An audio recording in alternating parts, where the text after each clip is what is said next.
नमस्कार, मैं अंशुम खान। दिन भर की खबरों में सबसे पहले डालते नजर आज के मुख्य समाचारों पर। प्रदेश सरकार लूट और झूठ की बोले राजेंद्र राठौड़। कहा, किसी भी घोषणा को अमलीजामा नहीं पहना सकी गहलोत सरकार। नशा कारोबारियों के खिलाफ कार्रवाई करने की मांग। वार्ड 5 नई खुंजा के बाशिंदों ने डीएसपी को सौंपा ज्ञापन। नशे व जुए सट्टे के खिलाफ जागरूक करेगा रथ। जिला कलेक्टर ने दिखाई हरी झंडी। पार्षदों की ओर से शुरू किया गया विशेष अभियान। जिले को शहरी क्षेत्र में मिली ब्लॉक पब्लिक हेल्थ यूनिट की सौगात। चिकित्सा सेवाओं में होगा विस्तार। अब खबरें विस्तार से। राजस्थान विधानसभा में विपक्ष के उपनेता राजेंद्र राठौड़ का कहना है कि प्रदेश की सरकार लूट और झूठ की सरकार है। बजट में जितनी भी घोषणाएं हुई उनमें से एक को भी गहलोत सरकार अमलीजामा नहीं पहना सकी। जन घोषणा पत्र की गई ठगावट, चाहे वह कर्ज माफी हो या बेरोजगारी भत्ता हो, चाहे संविदा कर्मियों को नियमित करने की बात, सरकार ने कोई वर्ग ऐसा नहीं छोड़ा जिनसे लोक लुभावनी बातों न की हो, लेकिन एक भी वादा पूरा नहीं कर पाए। राठौड़ ने यह बात बुधवार को टाउन में प्रेस वार्ता में मीडिया कर्मियों से मुखातिब होते हुए कही। लूट और झूठ की सरकार है। जितनी बजट में घोषणा थी, एक भी घोषणा इनकी अमलीजामा नहीं पहन पाई। जन घोषणा पत्र में इन्होंने जो ठगावट की थी, चाहे कर्जा माफी हो, चाहे बेरोजगारी भत्ते की बात हो, चाहे संविदा कर्मियों को नियमित करने की बात हो, इन्होंने कोई वर्ग ऐसा छोड़ा नहीं था जिसको लोक लुभावनी बातें इन्होंने नहीं की होगी, और एक भी वादा पूरा नहीं कर पाए। इसके कारण से आज हालात इस प्रकार हैं। आप सबको मालूम है 2008 में पुलिस एक्ट बना। उसके पीछे मंतव्य एक ही था कि पूरे देश के अंदर किन किन राज्यों में किस किस प्रकार के अपराध घटित हो रहे हैं, और पूरे वर्ष पर्यंत के आंकड़ों के आधार पर राज्य का गृह विभाग अपने उस बारे में योजना बनाए, और कई इस प्रकार के अपराध जो स्मगलिंग, मादक पदार्थ और तस्करी से जुड़े हैं, अगर पड़ोस के सूबे में लगातार आपस में बढ़ रहे हैं तो उनमें दोनों आसपास के इलाके के लोग उसमें सहयोग करके एक रणनीति बनाए। इस बार जो कल आंकड़े जारी हुए हैं एनसीआरबी में, हम लगातार तीसरी बार 2019, 2020 और 2021 बलात्कार के अंदर राजस्थान फिर देश में सरताज बना। पूरा राजस्थान शर्मसार हुआ। ये राजस्थान वही राजस्थान है जिसके अंदर गृह विभाग की मांगों का जवाब देते हुए संसदीय कार्य मंत्री ने गृह मंत्री के रूप में कहा था कि राजस्थान मर्दों का प्रदेश है, इसलिए बलात्कार हो रहा है। मैं समझता हूं कि जिस प्रकार सरकार और सरकार के नीचे हमारी अबलाएं असुरक्षित है, सरकार के सुशासन के दावे पर सवालिया निशान लगाती है। पिछली बार और इस बार के बीच में सिर्फ बलात्कार की बात मैं करूं तो 16.4% का बढ़ोतरी है।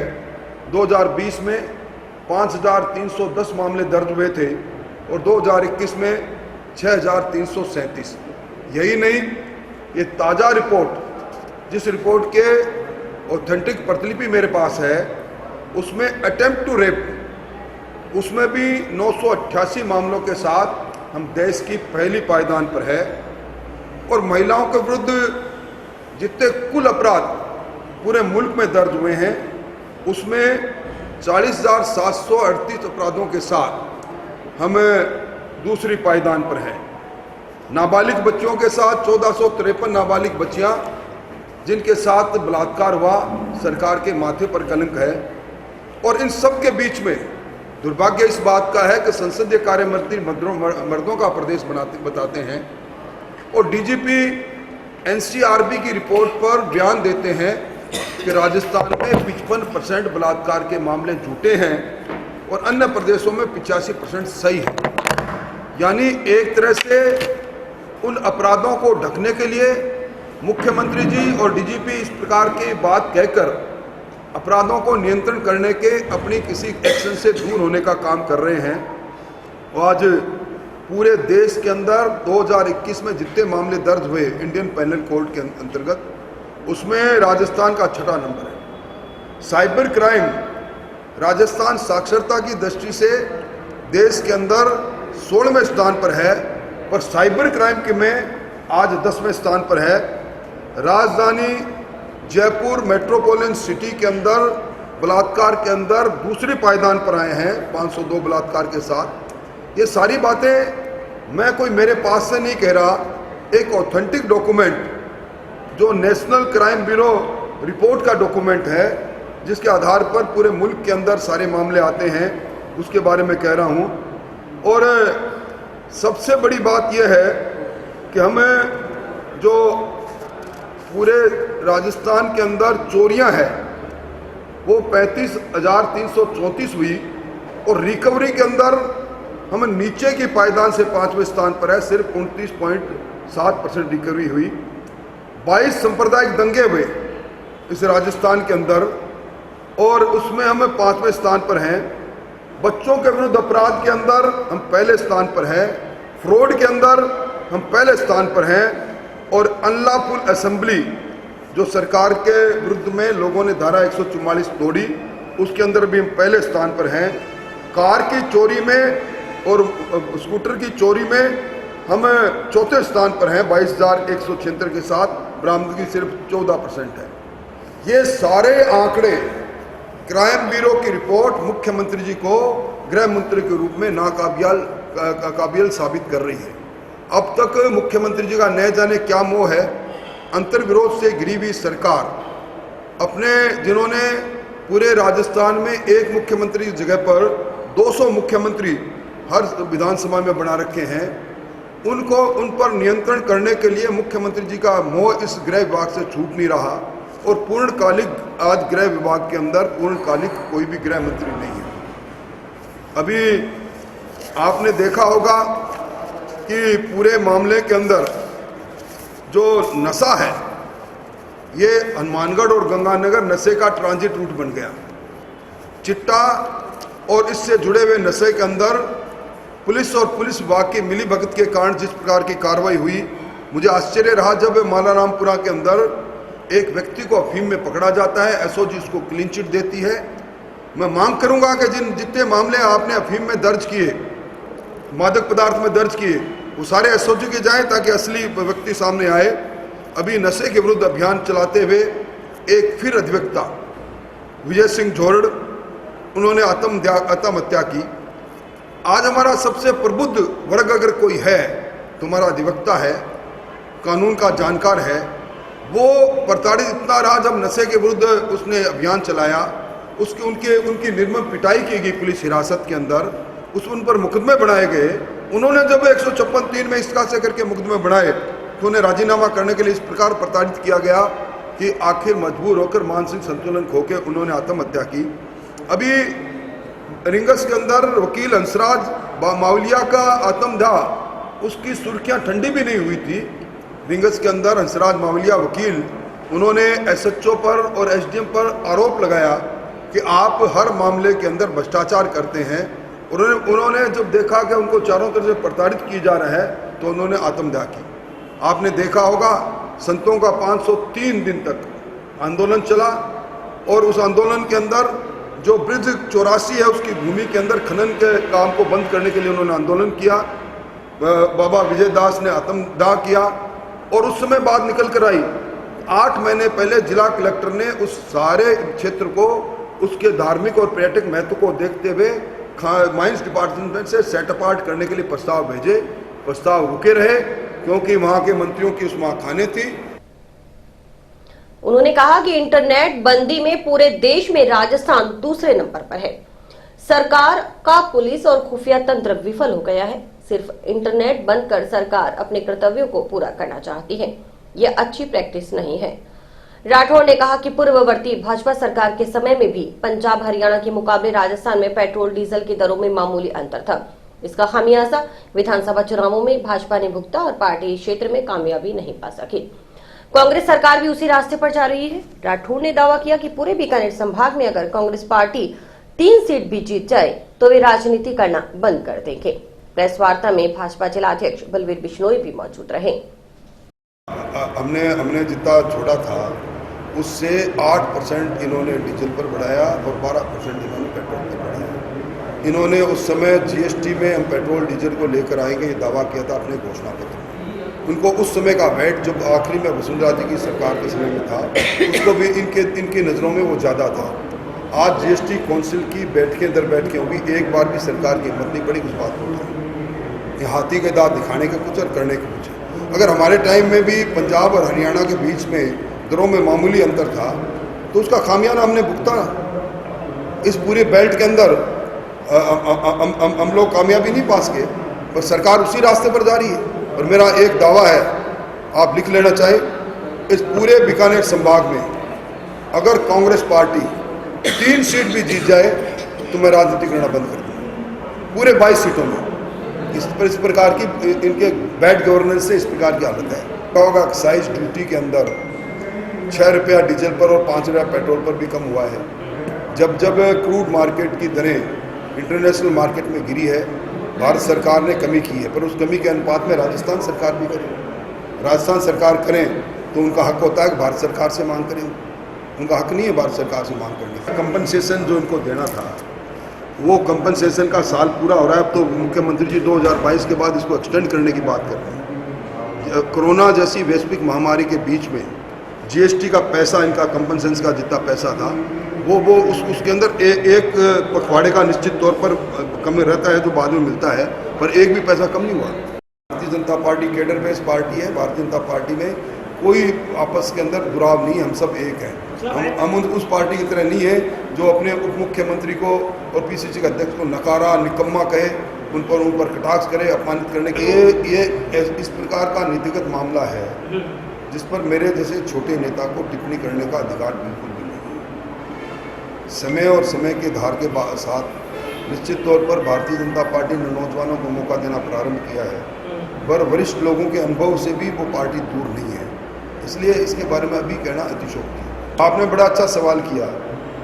एफआईआर दर्ज करने का आदेश और एफआईआर झूठी होने का आदेश हमारे क्रिमिनल प्रोसीजर कोड में सीआरपीसी में 182 का भी प्रावधान दे रखा है कि अगर एफआईआर झूठी है तो 182 में उस व्यक्ति के खिलाफ कार्रवाई करें। मुझे आंकड़ा देखकर बता दें 182 कितने लोगों के पास है। और उसके साथ मुझे ये भी बता दें कि इस ऑनलाइन एफआईआर के बाद भी आज क्या कारण है कि लगभग 19% इस साल भी एफआईआर दर्ज 156(3) में अदालत की मार्फत हुई है। अगर इतनी पारदर्शिता होती तो 19% का ये आंकड़ा बहुत बड़ा आंकड़ा है। 156(3) के अंदर इतनी एफआईआर दर्ज हुई है। ये योजना पूर्णतः विफल साबित हो गई।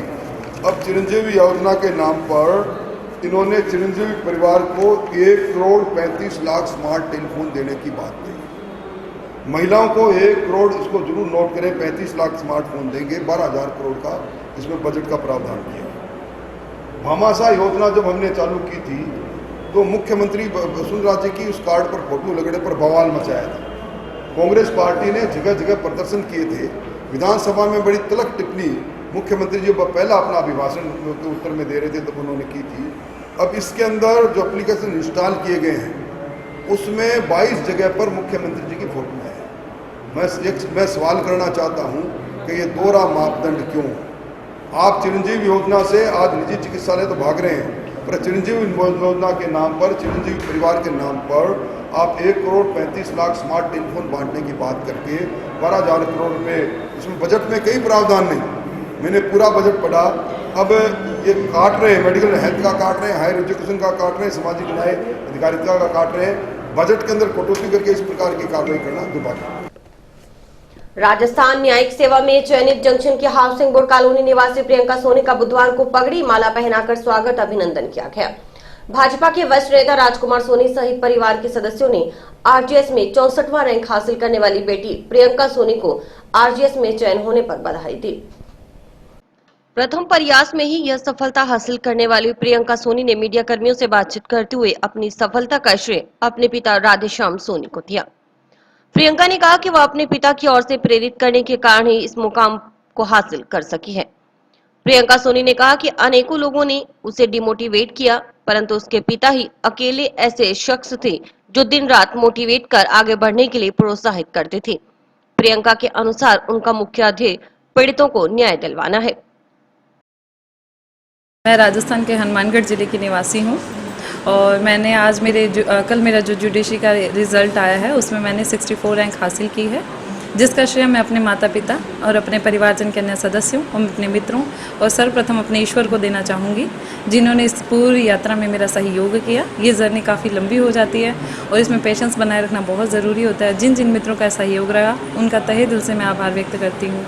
बस यही कहूँगी कि अगर मैं कर सकती हूँ तो आप भी कर सकते हैं। सर, जैसे कि जुडिशरी में तीन स्टेजेस से गुजरना पड़ता है, प्री के एग्ज़ाम, फिर मेंस और फिर इंटरव्यू। प्री के एग्ज़ाम में अगर मेंस के अकॉर्डिंग मैंने तैयारी की थी, जैसा कि मैं बताऊंगी, और मैंने तभी से टेस्ट सीरीज़ वगैरह ज्वाइनिंग कर ली थी और प्री अच्छे से निकल गया। और उसके बाद मेंस की तैयारी में भी टेस्ट सीरीज़ से मुझे काफ़ी बेनिफिट मिला। और लगातार कंसिस्टेंसी बनाए रखें, और अगर किसी भी दिन पढ़ाई ना भी हो पाए तो उसमें मात्र 1 या 2 घंटे ज़रूर पढ़ें, ताकि आपका पढ़ाई से ध्यान नहीं भटके। और इंटरव्यू के लिए मैंने मॉक इंटरव्यूज़ जो हैं ट्राई किए थे काफ़ी इंस्टीट्यूट्स में, और वो मेरे लिए काफ़ी अच्छे रहे। और उन्हीं की बदौलत मुझे जो रियल इंटरव्यू में बहुत अच्छा लगा, और मुझे ऐसा फील नहीं हुआ कि मैं रियल इंटरव्यू दे रही हूँ, मॉक इंटरव्यू जैसा ही फील हुआ। और बाकी सबका धन्यवाद कहूँगी मैं नेक्स्ट सेवा में कि सर, मैं इस पद की गरिमा को ध्यान में रखते हुए जो मुझे इस पद के लिए जो भी कर्तव्य सौंपे जाएंगे, मैं पूरे तहे दिल से उसे पूरा करने का प्रयास करूंगी। न्याय साम्य सद्विवेक का सहारा लेते हुए मैं अच्छे निर्णय कर पाऊं और ईश्वर मेरी मदद करे, इसी के प्रयास के साथ मैं इस पद पर बैठूंगी सर। भाजपा के वरिष्ठ नेता राजकुमार सोनी ने कहा कि प्रियंका बचपन से ही प्रतिभाशाली और दृढ़ निश्चयी है। यह प्रियंका की लगन और मेहनत का ही परिणाम है कि आज उसने आरजेएस की परीक्षा पास की है। उन्होंने कहा कि प्रियंका ने सिद्ध कर दिया कि शहर छोटा हो या बड़ा, प्रतिभा किसी की मोहताज नहीं होती। प्रियंका सोनी की भाभी शाइना ने कहा कि प्रियंका ने दिन रात कठिन मेहनत और परिश्रम से यह मुकाम हासिल किया है। उन्होंने कहा कि जो लोग असफल होने पर किस्मत को दोष देते हैं, असल में उनकी मेहनत व दृढ़ निश्चय में कहीं ना कहीं कोई कमी जरूर होती है। उन्होंने ऐसे लोगों को प्रियंका सोनी से प्रेरणा लेकर दृढ़ निश्चय होकर अपने लक्ष्य की ओर बढ़ने की बात कही। इस मौके पर परिवार के प्रशांत सोनी, राधेश्याम सोनी, उर्मिला सोनी आदि मौजूद हैं। लाला साहब की बेटी है, इसने हनुमानगढ़ जिले का नाम रोशन किया है। आरजीएस में सिलेक्शन इसका हुआ है, और ये इसकी मेहनत का, लगन का, परिवार के सहयोग का, और इसने मैं इस बच्ची में मैंने खासियत देखी कि ये दृढ़ संकल्प और दृढ़ निश्चय वाली बच्ची है। इसने तय कर लिया था कि फूफा जी, मैंने आरजीएस क्लियर करनी है और मैंने जज बनना है। तो उसी का परिणाम है कि आज ये आरजीएस सेलेक्ट हुई है। और हमें तो बहुत खुशी है कि पूरे हिंदुस्तान में बेटी ने हमारे परिवार का, हमारे समाज का नाम रोशन किया है। आज मेरी छोटी बहन प्रियंका इस मुकाम पर पहुंची है कि उसने राजस्थान न्यायिक सेवा के अंदर 64वीं रैंक हासिल की है। इससे मुझे बहुत खुशी है, सारे परिवार को बहुत खुशी है, और हम सबको इस पर गर्व है। मैं इससे यही आशा करता हूं कि ये इस पद पर रह के लोगों का भला करे और समाज कल्याण करे। मोहल्ले में नशे का कारोबार करने वाले लोगों के खिलाफ कार्रवाई करने की मांग को लेकर जंक्शन के वार्ड 5 नई खुंजा के बाशिंदों ने बुधवार को पुलिस उप अधीक्षक प्रशांत कौशिक को ज्ञापन सौंपा। वार्डवासी अकबर अली ने आरोप लगाया कि वार्ड 5 नई खुंजा में 15 से 20 व्यक्ति नशा बेचते हैं। बाहर से काफी लोग इनसे नशा खरीदने आते हैं। ये लोग चिट्टा, अफीम आदि बेचते हैं। इससे मोहल्ले में तनाव की स्थिति बनी रहती है और मोहल्ले के युवकों पर भी इसका बुरा असर पड़ता है।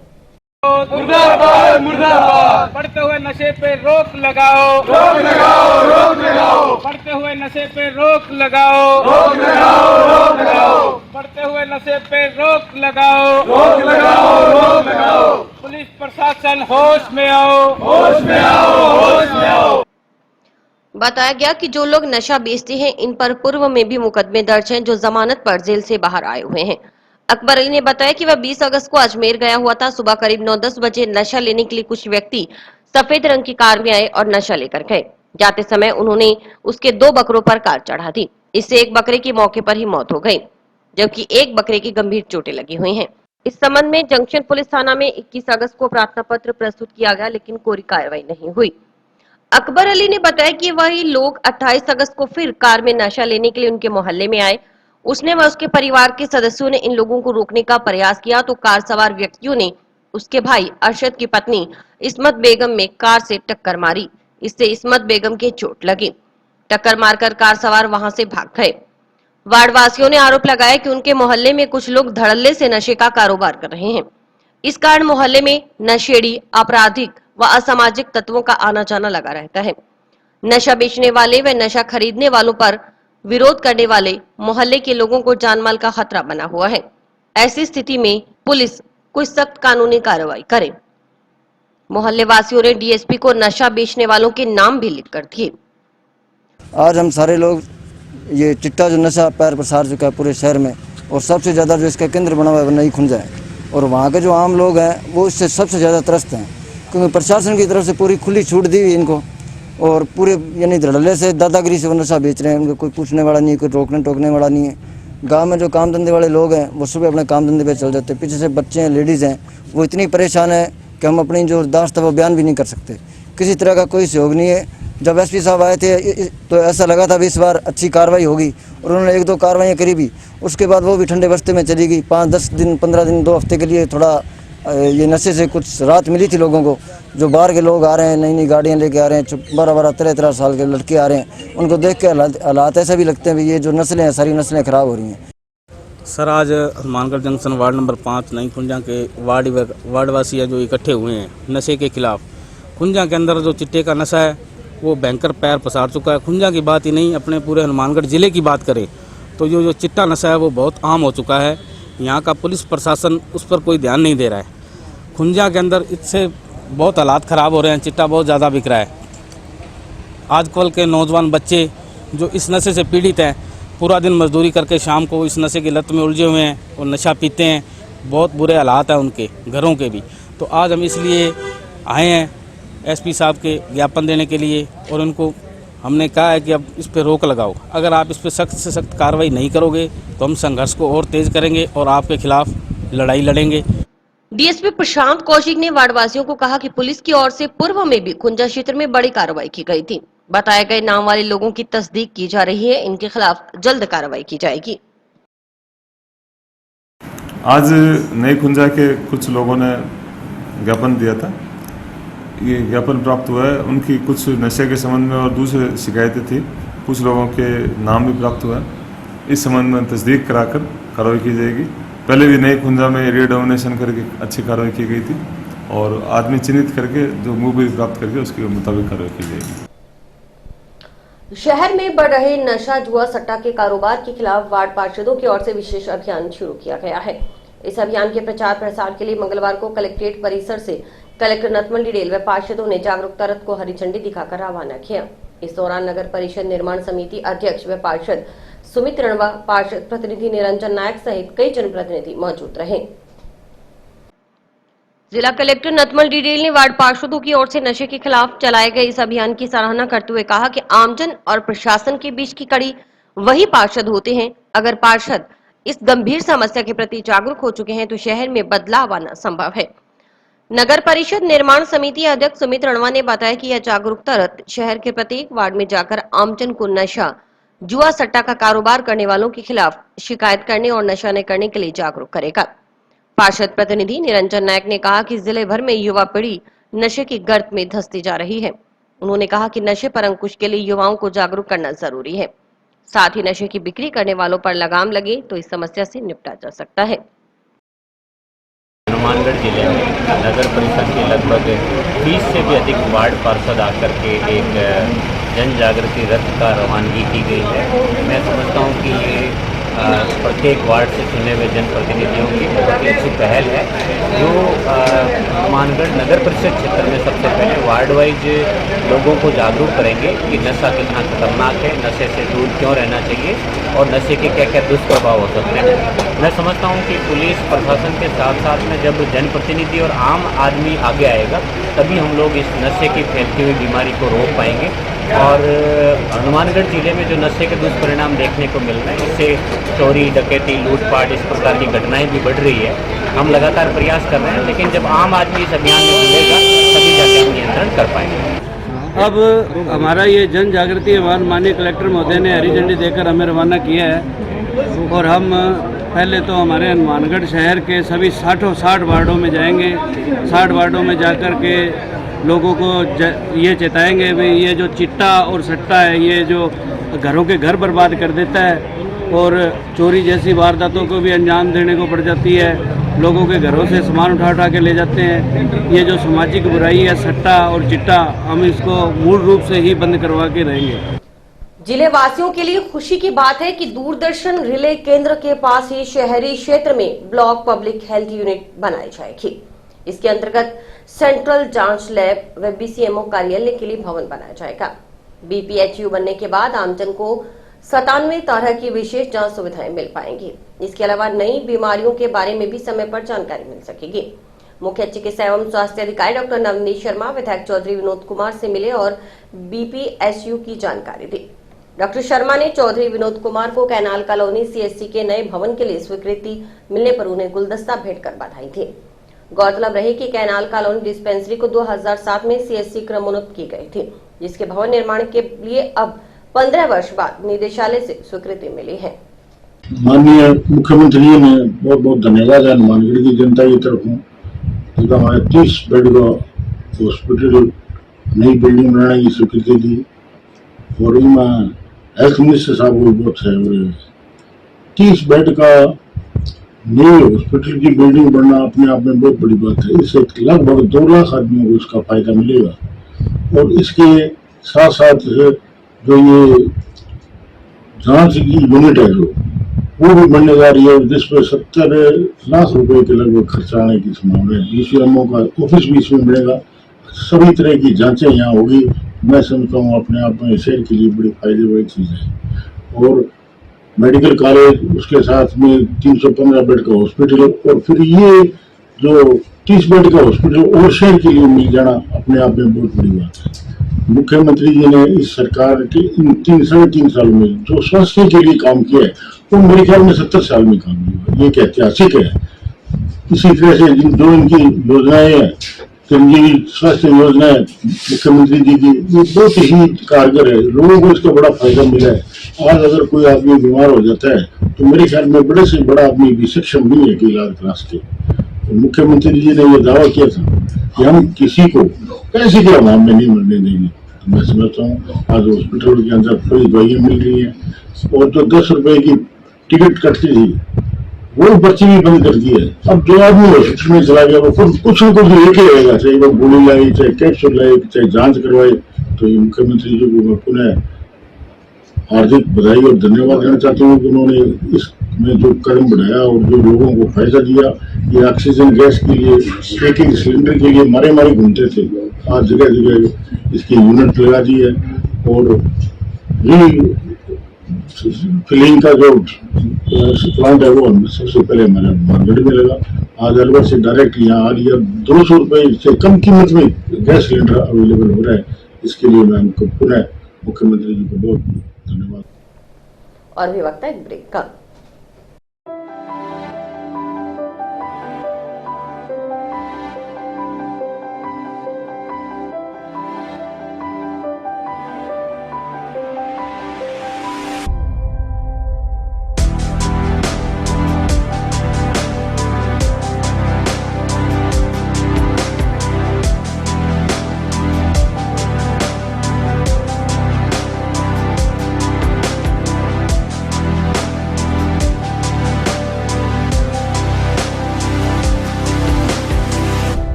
विकलांग शख्स को ट्रॉली दिखाने के बहाने कॉलोनी में बुलाकर हनी ट्रैप में फंसा 1 लाख रुपए जबरन वसूलने के मामले में गिरफ्तार 2 आरोपियों को पुलिस ने बुधवार को पीसी रिमांड अवधि समाप्त होने पर न्यायालय के आदेश पर न्यायिक अभिरक्षा में जेल भिजवा दिया।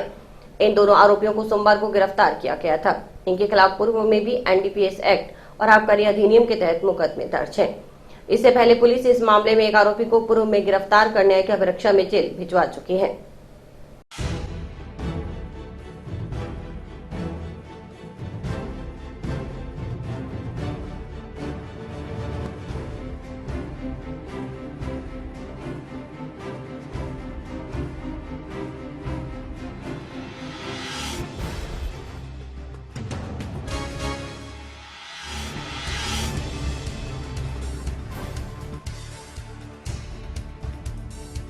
दिनांक 3/8/2022 को पुलिस थाना हनुमानगढ़ में एक हनी ट्रैप का प्रकरण दर्ज हुआ था। उसकी इन्वेस्टिगेशन के अभी लगातार में जारी है, जिसका अनुसंधान में हमने एक पूर्व में एक मुलजिम अरेस्ट करके जेसी करवाया जा चुका है।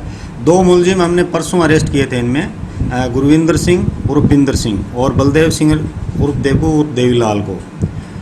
उनसे अनुसंधान किया है, अनुसंधान करके उनसे जो भी रिकवरी करनी थी वो रिकवरी की है और आज न्यायालय में उनको पेश करके उनका जेसी करवाया जा रहा है। इसमें कुल नामजद 7 मुलजिम हैं, जिसमें हमने अभी तक 3 मुलजिम अरेस्ट कर लिए हैं, 4 इसमें बाकी हैं जिनकी तलाश जारी है। और ये हनी ट्रैप का टाउन थाने में दूसरा मुकदमा दर्ज है। इससे पहले भी एक प्रकरण दर्ज हुआ था, जिसका अनुसंधान कंप्लीट करके और चार्जशीट इन्हीं मुलजिमों के खिलाफ 7 मुलजिमों के खिलाफ न्यायालय ने पेश कर दी थी। और अब ये दूसरा प्रकरण इन्हीं मुलजिमों के खिलाफ और उसी जगह पे हुआ है जहाँ पहले भी घटनास्थल है, वो सेम ही घटनास्थल है। तो इस प्रकरण में अभी शेष मुलजिमों की गिरफ्तारी के लिए प्रयास जारी है।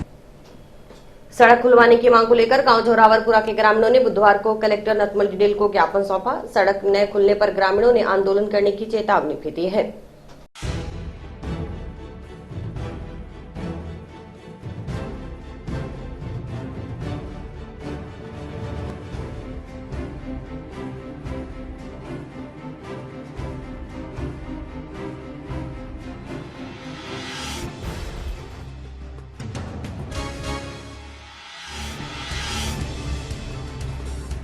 हम जुरारपुरा के लिए एक सड़क के लिए कलेक्टर साहब को पहले भी हमने ज्ञापन लगाया था, आज और लगाया है। उस सड़क पर अतिक्रमण है, वो प्रशासन से हमने मांग की है कलेक्टर महोदय से कि जल्द से जल्द उस सड़क को खोला जाए। बिल्किस बानो सामूहिक दुष्कर्म मामले में गुजरात सरकार की ओर से 11 आरोपियों की सजा माफ कर उन्हें रिहा किए जाने के निर्णय का अखिल भारतीय जनवादी महिला समिति हनुमानगढ़ ने विरोध किया है।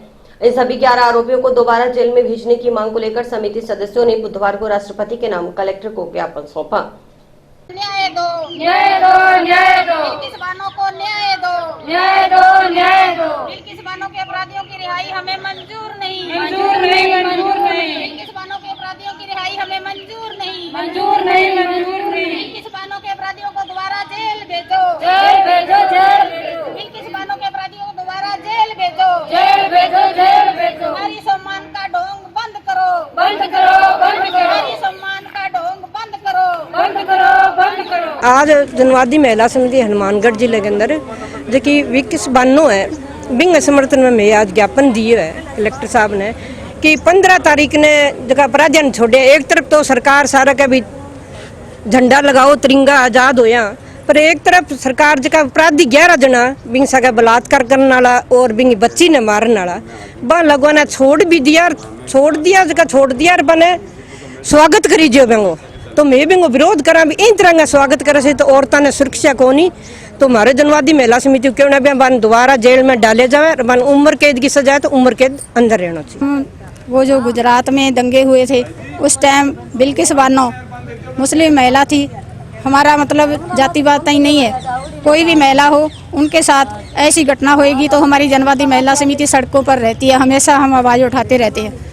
वो जो बिल्किस बानो के साथ 11 आदमियों ने बलात्कार किया, उनको सजा दिलाने के लिए हमारे संगठन ने, हमारी पार्टी ने, जो जागरूक लोग हैं उन्होंने संघर्ष किया और उनको सजा हो गई, उम्र कैद हो गई थी। उनकी उम्र कैद से पहले ही उनको 15 अगस्त वाले दिन उनको रिहा कर दिया। तो हमारा विरोध है कि उनकी सजा पूरी नहीं होने नहीं दी। इतना अपराध किया, ये 3 साल की बच्ची मार दी, बलात्कारी भी हो गए और हत्यारे भी हो गए, लेकिन उनकी सजा पूरी नहीं होने दी। गणेश चतुर्थी महोत्सव का आगाज बुधवार से हुआ। शहर में विभिन्न मंदिरों सहित पंडाल लगाकर भगवान गणेश को विराजमान किया गया। गणपति को मोदक का भोग लगाया गया, भजन कीर्तन हुआ। पंडालों में बुधवार से पूजा अर्चना शुरू हो गई, जो लगातार 10 दिन तक चलेगी। विभिन्न संगठनों की ओर से गणेश महोत्सव मनाया जा रहा है। बहुत से गणेश भक्तों ने अपने अपने घरों में भी गणपति बप्पा मोरया को विराजमान किया है।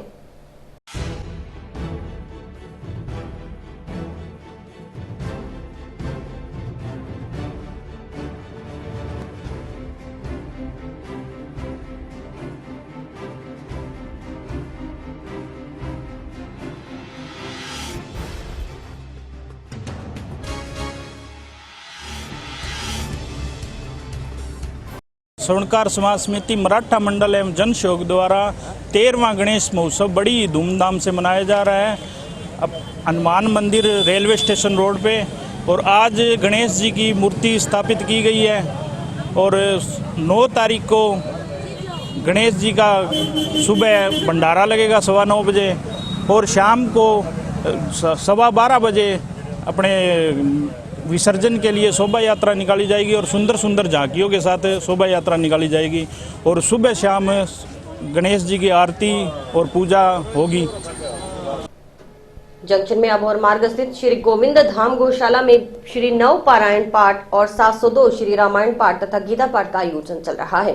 पाठ का वाचन वृंदावन से आए ब्राह्मण और शास्त्री कर रहे हैं। 22 अगस्त से आरंभ अखंड पाठ का भोग 1 सितंबर को सुबह पड़ेगा। इस मौके पर हवन यज्ञ होगा और पूर्णाहुति होगी।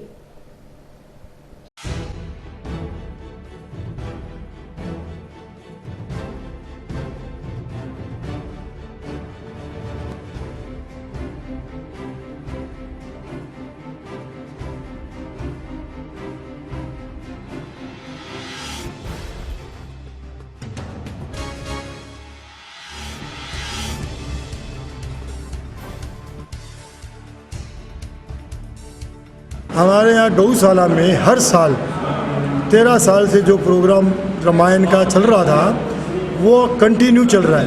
शुरू में हमारे 251 पाठ थे, आज हमारे 702 पाठ कर रहे हैं। इसके अंदर हमारा जो प्रोग्राम है गीता के पाठ, रामायण पाठ, पहली बार हमने गौशाला में आज नवन पारायण का पाठ भी शुरू कराया। तो हमारी इच्छा भी हर साल ये पाठ होते रहें और होंगे।